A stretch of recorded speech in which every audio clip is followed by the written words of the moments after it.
Stuart, I've been selected for jury duty on August 19th, and I don't just want to go in and play the judgment game. How should I approach this? Well, Shakur, I answer spiritual questions. Look, if you want, I mean, I've been called for jury duty a number of times. There are ways of getting out of it, but I don't want to talk about that here. So you can email me, I'll give you some hints, okay? Okay. Does anyone else have a question they would like to ask? Stuart, can you talk about the cycles of life, please? Well, can you be more specific? Well, I know that sometimes there's 7-year cycles, there's 27-year cycles, sometimes there's even 3-month. I'm just wanting to put some energy into completing karma and getting through different cycles. Well, the cycle, look, I can't talk for everybody. You understand? I mean, everybody has different cycles in their life. Everybody has different elements of, change. And cycles usually bring about change.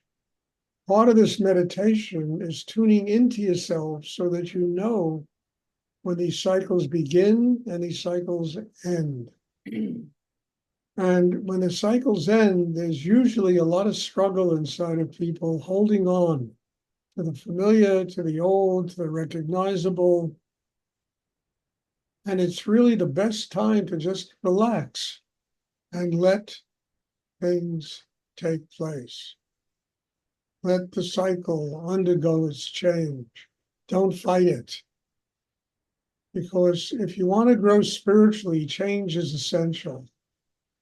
And every cycle that we go through, I mean, you can just look out at nature. I mean, look, there's morning, noon, there's evening, and there's night. It's a cycle of change. It's, there's summer, winter, fall, winter, spring. There's cycles of change.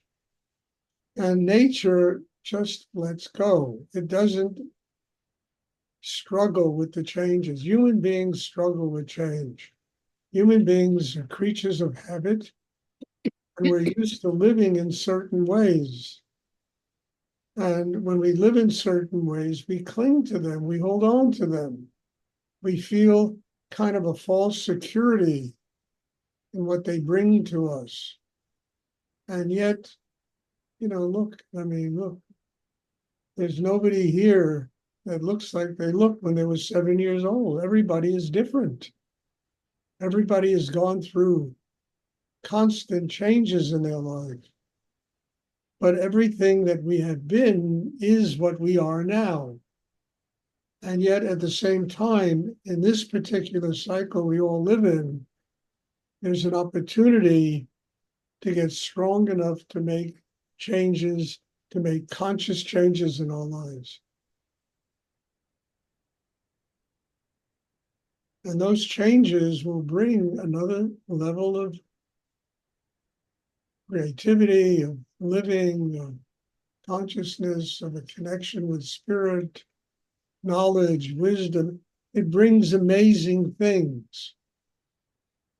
And yet, if we cling to the past, if we cling to the old habits, understand all of those amazingly new things that can come to us, those truly creative things, they go right past us. So everybody goes through different cycles. Rudy told me that when he was 64 years old, it would be the beginnings of real Ananda, that kind of internal bliss in the heart. When he was 30 years old, there was another cycle. And, my cycles, my God, the changes that have taken place in my life have been very different than the changes that took place in Rudy's life.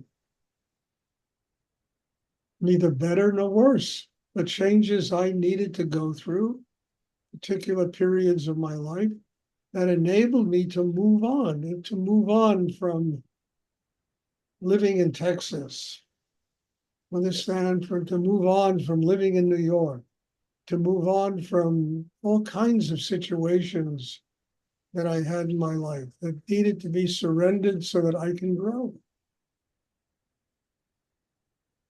The important thing is, do you do it consciously?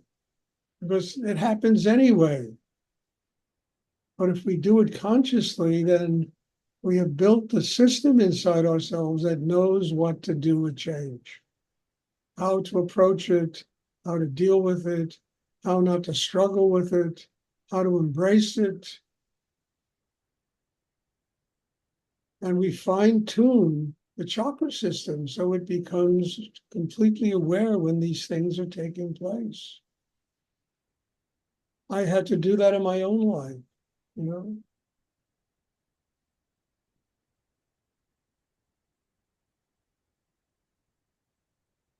And I still do it. I still have to do it.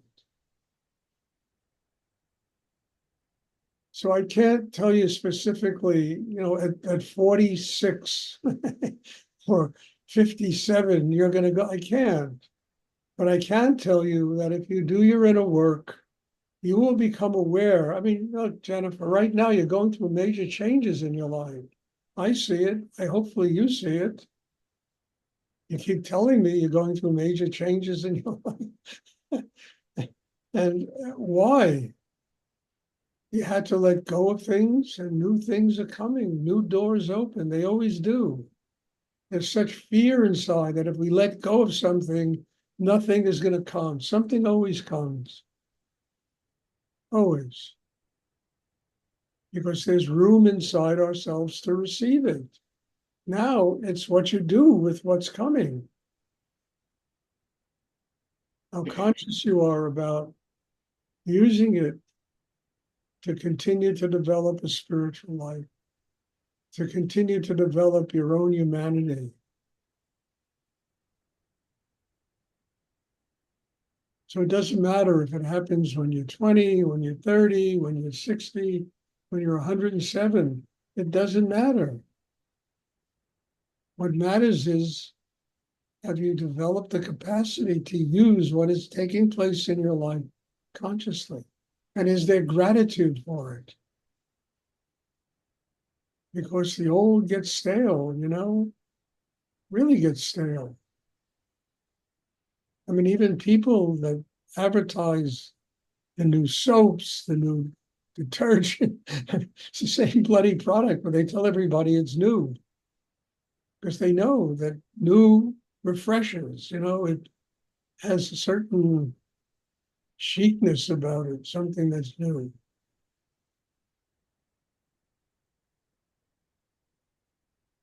We're under new management.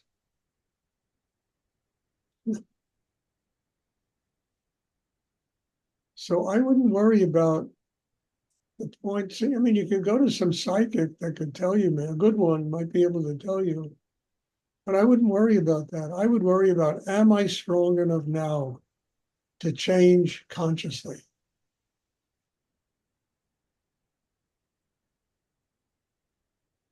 Can I use what is going on in my life to develop the spiritual life, to get stronger inside?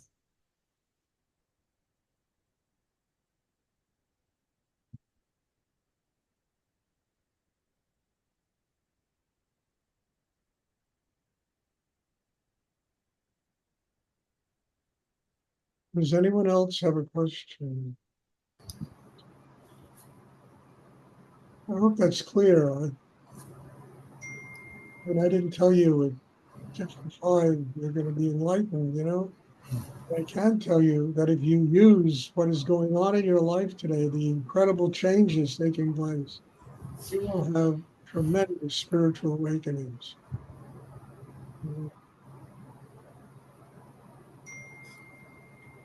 Stuart? Yes, Larry.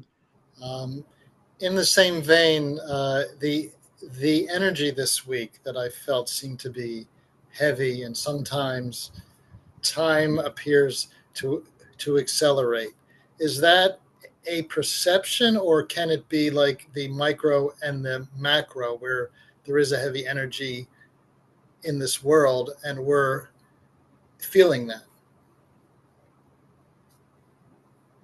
Well, it's funny. When I do retreats, Larry, the weekend feels like forever. And at the same time, it feels like it went by too quickly. You understand? When you apply yourself to deep and intense inner work, it always has that feeling like time is infinite. It takes forever for a minute to go by. At the same time, you understand, my God, it's gone. It's past. It's over already. So, I mean, I don't know what else to say about that, except it's just a way of living. I mean, look, we live in a world that is so intense, especially, the external world, the objective world. It's so intense and so totally bananas what's going on today. And it changes in the blinking of an eye. And it's, and if we identify with it, you understand, then our energy gets sucked into that, but in my own life, I can only attribute to that kind of use of time is when I'm really working deeply on myself. There's no limit. Time becomes my best friend. And when I'm not working deeply on myself, getting older, I'm afraid, I'm this, I'm that, I'm going to die, I'm going to live, I'm going to, et cetera, So what I suggest is deep inner work, and then time becomes this amazing friend, because every second helps you in your spiritual growth. And you don't have time to get into your head thinking about, oh, I'm getting older, I'm getting this, I'm getting that. You're using every moment as a way of growing spiritually and building yourself. And that will attract into your life amazing things to do. And just doing that kind of inner work in itself is an amazing thing, because it really gives you a good perception of what time is. Mm-hmm. When you're growing and building an inner life and getting more knowledge and wisdom, time is an incredible friend. And it's infinite in its nature, constantly giving new perceptions, new developments. When you're depressed and unhappy and miserable and blah, blah, blah, time is your worst enemy. My God, is it going to be like this forever? Am I going to be depressed for months and years at a time? So getting back to Jennifer's question, the end of cycles, the transformation of our inner work, the changes that take place, these are amazing friends. These bring rebirth. They bring a resurrection of spirit. They bring consciousness. They absorb wisdom and knowledge and conscious ways of living.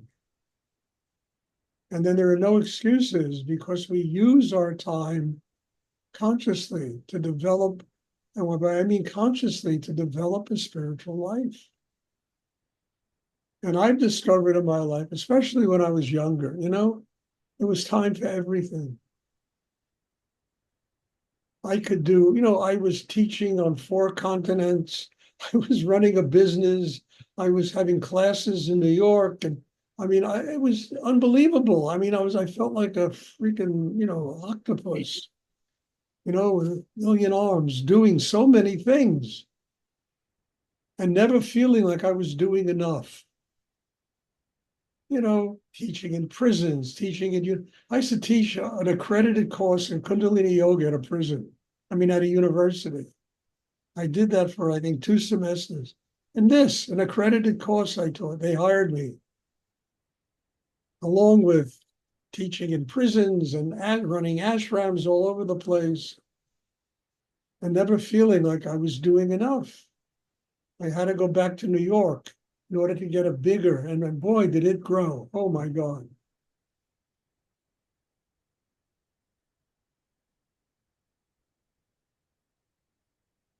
So the point I'm trying to make is through conscious living and truly developing of an inner life, time itself becomes a remarkable teacher and an amazing friend that you can do to use so many projects and creative projects and projects that give life. Not like these crazy politicians that just tear each other apart all the time. Nobody's any good. If you're against me, you can't be any good. I can't listen to you and learn something. When time is on your side, you listen to everybody and learn constantly what you need to do to continue to grow.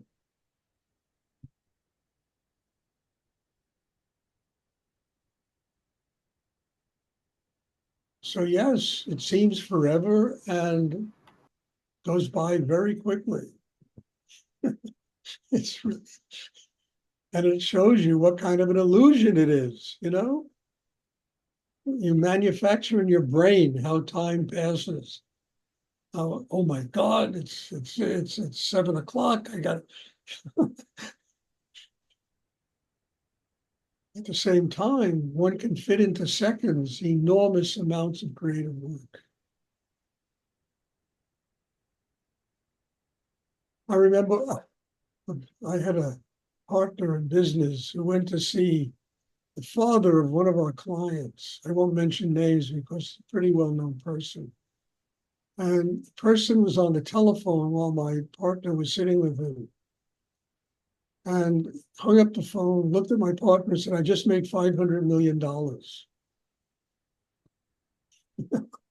It was incredible. I just made $500 million. How many people in 40 lifetimes together make $500 million? This guy in 10 minutes made $500 million. One phone call. It shows you what kind of an illusion it all is, what your capacity is, how you have grown, how you have in areas that you can make things work in areas.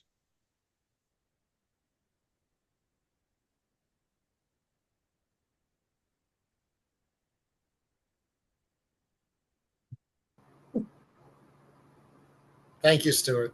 You're welcome. And that's a true story. I just made 500 million, you know, trying to sell him a sculpture for $28,000 and he just made $500 million.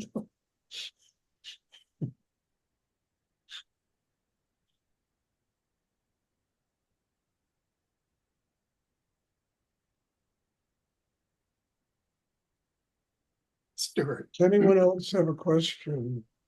I do. Last night I was awakened at about 1:30 in the morning by an intense energy. And Shakur, you got to talk up. I can't make out what you're saying. okay, last night an intense energy woke me up at 1:30 a.m. and I didn't let my mind get involved, but it would have, if I had, it would have been frightening because it felt very negative and my physical body was reacting. So I brought it to my hara and it sort of subsided and integrated. So these classes are working.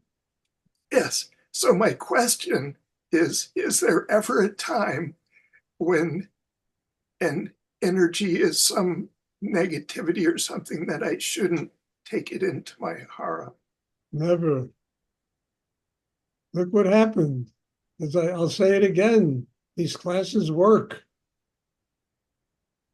You saved yourself a nightmarish, it was like one of these movies you saved, these horror movies. You saved yourself a nightmarish night by just taking it into the horror and transforming it. And it works. Yes. It works. Take your fear into the hara. Take your insecurity into the hara. Take everything that bothers you into the hara. Take other people's lack of consciousness into your hara. Don't let people bug you with all their bullshit. Take all the politics in the world into your hara. I made it. You'll transform it you're not going to transform the world, but you'll transform it into yourself, into a positive energy, which enables you to deal with all of that madness.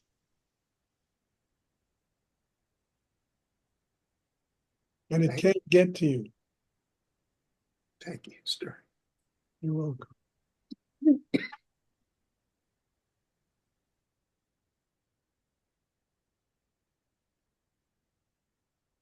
Does anyone else have a question?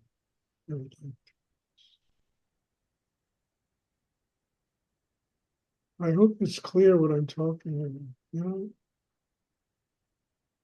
And then there's no excuse, just to finish up. It's been a long class, isn't it?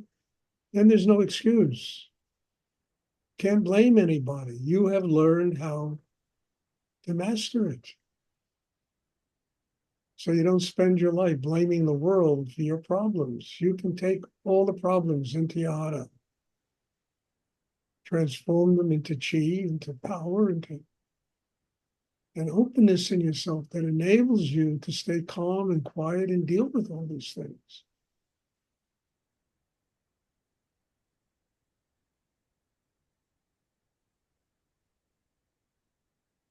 Does anyone else have a question?